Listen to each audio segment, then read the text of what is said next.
ಒಂದು ಕಿಲ್ಲರ್, ಒಂದು plan.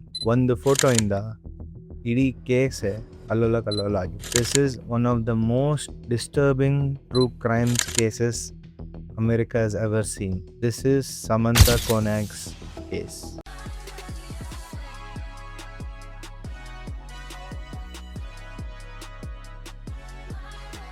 February 2nd, 2012 ಒಂದು ಬರಿಸ್ಟಾ ಓನರ್ ಅವ್ನ ಕೆಫೆನ ಓಪನ್ ಮಾಡಕ್ಕೆ ಬರ್ತಾನೆ. ಬಾಗ್ಲು ಓಪನ್ ಮಾಡಕ್ಕೆ ಹೋದಾಗ ನೋಡ್ತಾನೆ ಆಲ್ರೆಡಿ ಓಪನ್ ಆಗಿದೆ ಅಂತ. ಅವನಿಗೆ ಸ್ವಲ್ಪ ಡೌಟ್ ಬರುತ್ತೆ, ಇದೇನಿದು ಆಲ್ರೆಡಿ ಬಾಗ್ಲು ಓಪನ್ ಆಗಿದೆಯಲ್ವ ಅಂತ. ಅವನು ಅನ್ಕೊತಾನೆ ಲಾಸ್ಟ್ ನೈಟ್ ಯಾರು ಶಿಫ್ಟಲ್ಲಿದ್ದರೋ ಅವರು ಮಿಸ್ ಆಗಿಲ್ಲ, ಮರ್ತೋಗಿ ಡೋರ್ ಲಾಕ್ ಆಗದೆ ಬಂದಿರ್ತಾರೆ ಅಂತ. ಕೋಪ ಮಾಡ್ಕೊಂಡು ಹಂಗೆ ಒಳಗಡೆಗೆ ಹೋಗ್ತಾನೆ. ಆವಾಗ ನೋಡ್ತಾನೆ ಅಲ್ಲಿ ಪ್ಲೇಟ್ಸು ಗ್ಲಾಸಸ್ ಎಲ್ಲ ಹಂಗೆ ಬಿದ್ದಿರುತ್ತೆ, ಏನೂ ಕ್ಲೀನ್ ಆಗಿರಲ್ಲ. ಫ್ಲೋರ್ ಮೇಲೆ ನ್ಯಾಪ್ಕಿನ್ಸು ಎಲ್ಲ ಹಂಗೆ ಬಿದ್ದಿರುತ್ತೆ. ಇವನಿಗೆ ಡೌಟ್ ಬಂದು ಫಸ್ಟು ಹೋಗ್ಬಿಟ್ಟು ಮನಿ ಕೌಂಟರ್ನ ತೆಗೆದು ನೋಡ್ತಾನೆ ಕಾಸಿದೆಯಾ ಅಂತ. ಅಲ್ಲಿ ನೋಡಿದಾಗ ಏನಾಗುತ್ತೆ, ಅಲ್ಲಿ ಕಾಸಿರಲ್ಲ. ಆವಾಗ ಗೊತ್ತಾಗತ್ತೆ ಇಲ್ಲಿ ನಡೆದಿರೋದೇ ಬೇರೆ ಅಂತ. ಪಿಕ್ ಮಾಡೋಕ್ಕೆ ಅಂತ ಸಮಂತಾನ ಪಿಕ್ ಮಾಡೋಕ್ಕೆ ಬಾಯ್ ಫ್ರೆಂಡ್ ಬರ್ತಾನೆ. ಅವ್ನು ಕಾಲ್ ಟ್ರೈ ಮಾಡ್ತಾನೆ, ಕಾಲ್ ಯಾವುದೂ ಹೋಗಲ್ಲ. ಅವನಿಗೆ ಡೌಟ್ ಬಂದ್ಬಿಟ್ಟು ಮನೆಗೆ ಹೋಗ್ತಾನೆ. ಅವ್ನು ಅನ್ಕೊತಾನೆ ಮುಂಚೆ ರಾತ್ರಿ ಇವ್ರು ಜಗಳ ಆಡಿರ್ತಾರೆ, ಸೊ ಅವ್ರ ಅಪ್ಪನೋ ಇಲ್ಲಾಂದರೆ ಅವ್ರ ಫ್ರೆಂಡ್ ಜೊತೆನೋ ಮನೆಗೆ ಡ್ರಾಪ್ ಹಾಕ್ಸ್ಕೊಂಡಿರ್ತಾನೆ ಅಂತ. ಮನೆಗೆ ಹೋಗ್ಬಿಟ್ಟು ಅವ್ರ ಅಪ್ಪಂಗೆ ಹೇಳಿದಾಗ ಅವ್ರ ಅಪ್ಪ ಜೊತೆನೇ ಮಾತಾಡೋವಾಗ ಅವ್ನ ಬಾಯ್ ಫ್ರೆಂಡ್ಗೆ ಸಮಂತಾ ಫೋನಿಂದ ಅವ್ನು ಟೆಕ್ಸ್ಟ್ ಬರುತ್ತೆ. ಆ ಟೆಕ್ಸ್ಟ್ ಬಂದ್ಬಿಟ್ಟು ಅವ್ರ ಅಪ್ಪ ನೋಡ್ತಾರೆ.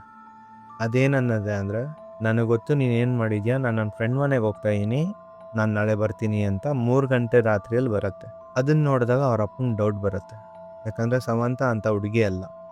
ಯಾಕಂದರೆ ಅವ್ರ ಅಪ್ಪಂಗೆ ಅವಳು ಏನೇ ಮಾಡಿದ್ರು ಇನ್ಫಾರ್ಮ್ ಮಾಡ್ತಾಳೆ. ಅವ್ರ ಅಪ್ಪಂಗೆ ಡೌಟ್ ಬಂದು ಅವ್ರ ಅಪ್ಪನೂ ಟ್ರೈ ಮಾಡ್ತಾನೆ ಕಾಲ್ ಮಾಡೋಕ್ಕೆ, ಎಲ್ಲರಿಗೂ ಮಾಡ್ತಾನೆ. ಬೆಳಗ್ಗೆವರೆಗೂ ಕಾಂಟ್ಯಾಕ್ಟರ್ ಸಿಗಲ್ಲ ಸಮಂತ. ಆವಾಗ ಅವ್ರ ಅಪ್ಪ ಮತ್ತು ಅವ್ನ ಬಾಯ್ ಫ್ರೆಂಡು ಪೊಲೀಸ್ ಸ್ಟೇಷನ್ಗೆ ಹೋಗ್ತಾರೆ. ಪೊಲೀಸ್ ಸ್ಟೇಷನಲ್ಲಿ ಕಂಪ್ಲೇಂಟ್ ಕೊಡುವಾಗ ಬೆಳಿಗ್ಗೆ 8 ಗಂಟೆ 9 ಗಂಟೆಗೆ ಬರಿಸ್ಟಾ ಓನರ್ ಫೋನ್ ಮಾಡ್ತಾನೆ. ನನ್ನ ಬರಿಸ್ಟಾ ರಾಬರಿ ಆಗಿದೆ, ಹಿಂಗೆ ಹುಡುಗಿ ಕೆಲಸ ಮಾಡ್ತಾ ಇದ್ಲು, ಅವಳು ಇಲ್ಲ, ಬನ್ನಿ ಅಂತ. ಇದು ಪೊಲೀಸವ್ರು ಕೇಳ್ಬಿಟ್ಟು 2 ಒಂದೇ ಕೇಸ್ ಅಂದ್ಬಿಟ್ಟು ಅವ್ರ ಅಪ್ಪನೂ ಮತ್ತು ಬಾಯ್ ಫ್ರೆಂಡ್ ಕೂಡ ಹೋಗ್ತಾರೆ. ಪೊಲೀಸು ಫಸ್ಟು ಮೈಂಡಿಗೆ ಬರೋದೆ ಸಮಂತ ಏನಾದರೂ ಪ್ಲ್ಯಾನ್ ಮಾಡಿಬಿಟ್ಟು ಕಾಸು ತೊಗೊಂಡು ಓಡೋದ್ಲ ಅಂತಲೇ ಬಂದಿದ್ದು. ಆದರೆ CCTV ಚೆಕ್ ಮಾಡಿದಾಗ CCTVಲಿ ನೋಡಿದ್ದೆ ಬೇರೆ. CCTV ನೋಡುವಾಗ ಸಮಂತ ಅವಳ ಪಾಡಿಗೆ ಅವಳು ನೈಟ್ ಶಿಫ್ಟ್ನ ಕೆಲಸ ಮಾಡ್ಕೊಂಡು ಹೋಗ್ತಾ ಇರ್ತಾಳೆ. ಸಡನ್ನಾಗೆ ಯಾರೋ ಒಬ್ರು ಆರ್ಡ್ರ್ ಕೊಡೋ ಥರ ಬರ್ತಾರೆ ವಿಂಡೋ ಹತ್ರ. ಅವಳು ಯಾರೋ ಆರ್ಡ್ರ್ ಕೊಡ್ತಾರೋ ಅಂತ ಆರ್ಡ್ರ್ ತೊಗೊಳಕ್ಕೆ ಹೋಗ್ತಾಳೆ. ಸಡನ್ನಾಗಿ ಅವ್ನು ಗನ್ನ ಪಾಯಿಂಟ್ ಮಾಡ್ತಾನೆ. ಗನ್ನ ಪಾಯಿಂಟ್ ಮಾಡಿಬಿಟ್ಟು ಕಾಸೆಲ್ಲ ಎತ್ಕೊಡು, ಇಲ್ಲ ನನ್ನ ಸಾಯಿಸ್ಬಿಡ್ತೀನಿ ಅಂತಾನೆ. ಅವಳು ಫಸ್ಟ್ ಮಾಡೋದೆ ಮನಿ ಕೌಂಟ್ರಿಂದ ಕಾಸೆಲ್ಲ ಎತ್ಕೊಟ್ಟು ಅಲ್ಲಿಡ್ತಾಳೆ. ಇಟ್ಟಿದ ತಕ್ಷಣ ಅವನು ಹೇಳೋದು ಲೈಟ್ಸ್ ಆಫ್ ಮಾಡು ಅಂತ. ಸೊ ಮುಂದೆ ಲೈಟು ಮತ್ತು ಹಿಂದೆ ಲೈಟ್ನ ಆಫ್ ಮಾಡ್ತಾಳೆ. ಆಫ್ ಮಾಡಿಬಿಟ್ಟು ಅವಳು ವಿಂಡೋ ಇರುತ್ತಲ್ವ, ವಿಂಡೋ ಸೈಡಿಗೆ ಕೈನ ಹಿಂಗೆ ತೋರಿಸ್ಬಿಟ್ಟು ಹಿಂಗೆ ಕೂತ್ಕೊತಾಳೆ. ಯಾಕಂದರೆ ಅವನು ಅವಳ ಕೈನ ಕಟ್ಟಲಿ ಅಂತ. ಕೈನ ಕಟ್ಟಾದ್ಮೇಲೆ ಅವಳನ್ನ ಕರ್ಕೊಂಡು ಆಚೆ ಹೋಗ್ತಾನೆ. ಈ ಫುಟೇಜ್ ನೋಡಿ ಪೊಲೀಸ್ ಅವ್ರಿಗೆ ಒಂದೇ ಸೆಕೆಂಡು ಫುಲ್ ಒಂಥರ ಶಾಕಲ್ಲಿರ್ತಾರೆ. ಇವನ್ ದ ಓನರ್ ಆ್ಯಂಡ್ ಅಪ್ಪ ಮತ್ತು ಬಾಯ್ ಫ್ರೆಂಡ್. ಏನಾಯಿತು ಅಂತ ಒಂದು ಸೆಕೆಂಡ್ ಯಾರಿಗೂ ಪ್ರಾಸೆಸ್ಸೇ ಆಗಲ್ಲ. ಅಟ್ ಫಸ್ಟ್ ಚೆಕ್ ಮಾಡಿದಾಗ ಲೈಟ್ಸ್ ಆಫ್ ಆಗಿತ್ತು. ಕಿಡ್ನಾಪರ್ ಯಾರು ಅಂತ ಕ್ಲೀನಾಗಿ ಗೊತ್ತಾಗಿಲ್ಲ. ಮತ್ತು ಗ್ಲೌಸ್ ಹಾಕ್ಕೊಂಡಿದ್ದ. ಫಿಂಗರ್ ಪ್ರಿಂಟ್ಸ್ ಎಲ್ಲೂ ಇಲ್ಲ.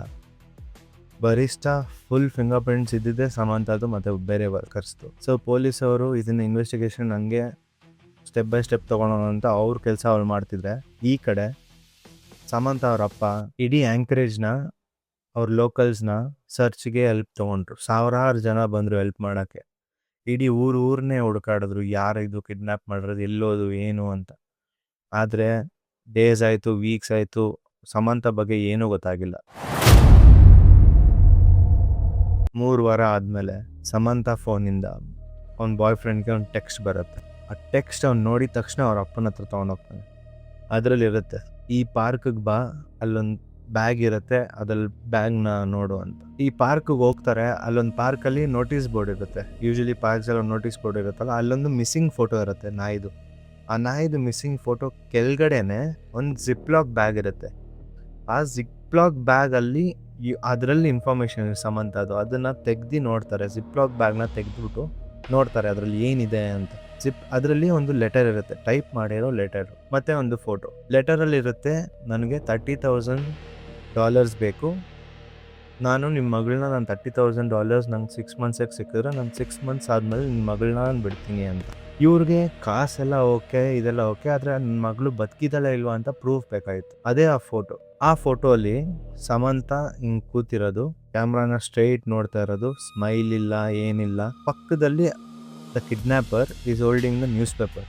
ಆ ನ್ಯೂಸ್ ಪೇಪರಲ್ಲಿ 23rd ಇಲ್ಲ 24th of February ಅಂದರೆ ನಿನ್ನೆನೇ ಬಂದಿರೋ ನ್ಯೂಸ್ ಪೇಪರ್ನ ಪಕ್ಕದಲ್ಲಿ ಫೋಟೋ ಹಿಡಿದ್ಬಿಟ್ಟು ಅವಳು ಇರ್ತಾಳೆ. ಅವಳು ಬದುಕಿದ್ದಾಳೆ ಅಂದ್ಬಿಟ್ಟು $30,000 ಅವನು ಅವ್ರ ಅಪ್ಪ ಟ್ರಾನ್ಸ್ಫರ್ ಮಾಡ್ತಾಳೆ. ಅದು ಟ್ರಾನ್ಸ್ಫರ್ ಮಾಡೋದು ಆ ಲೆಟ್ರಲ್ಲಿ ಬರೆದಿರೋ ಪ್ರಕಾರ ಸಮಂತ ಅಕೌಂಟ್ಗೆ. ಸಮಂತ ಅಕೌಂಟಿಂದ ಇವನು ವಿಡ್ರಾ ಮಾಡ್ತಾನೆ. The kidnapper has to withdraw the money from the Samantha's account. ಅವನು ನೆಕ್ಸ್ಟ್ 3-4 ಡೇಸಲ್ಲಿ ಸಮಂತ ಅದು $30,000 ಅವ್ರ ಅಪ್ಪ ಏನಾಗ್ತಿರ್ತಾರಲ್ಲ 3 ATM ಇಂದ ಅವ್ನು ವಿಡ್ರಾ ಮಾಡ್ತಾನೆ. ಆ 3 ATM ಇಂದನೂ ವಿಡ್ರಾ ಮಾಡೋ ಅಷ್ಟರಲ್ಲಿ ಅವನು ವಿಡ್ರಾ ಮಾಡಾದ್ಮೇಲೆ ಪೊಲೀಸವ್ರು ಬರೋ ಅಷ್ಟರಲ್ಲಿ ಅಲ್ಲಿಂದ ಎಸ್ಕೇಪ್ ಆಗಿರ್ತಾನೆ. ಟೆಕ್ಸಸಲ್ಲಿ March 13th ಅದೇ ಸೇಮ್ ಕಾರ್ ಯಾರು CCTV ಫುಟೇಜಿಂದ ATMಸಲ್ಲಿ ಸಿಕ್ಕಿದತ್ತಲ್ವ, ಅದೇ ಥರ ಒಂದು ಕಾರು, ಒಂದು ಪೆಟ್ರೋಲ್ ಕಾರ್ ಐಡೆಂಟಿಫೈ ಮಾಡಿಬಿಟ್ಟು ಸ್ಟಾಪ್ ಮಾಡಿಬಿಟ್ಟು ಜಸ್ಟ್ ಜನರಲ್ ಚೆಕ್ ಅಂದ್ಕೊಳ್ಳೋಣ.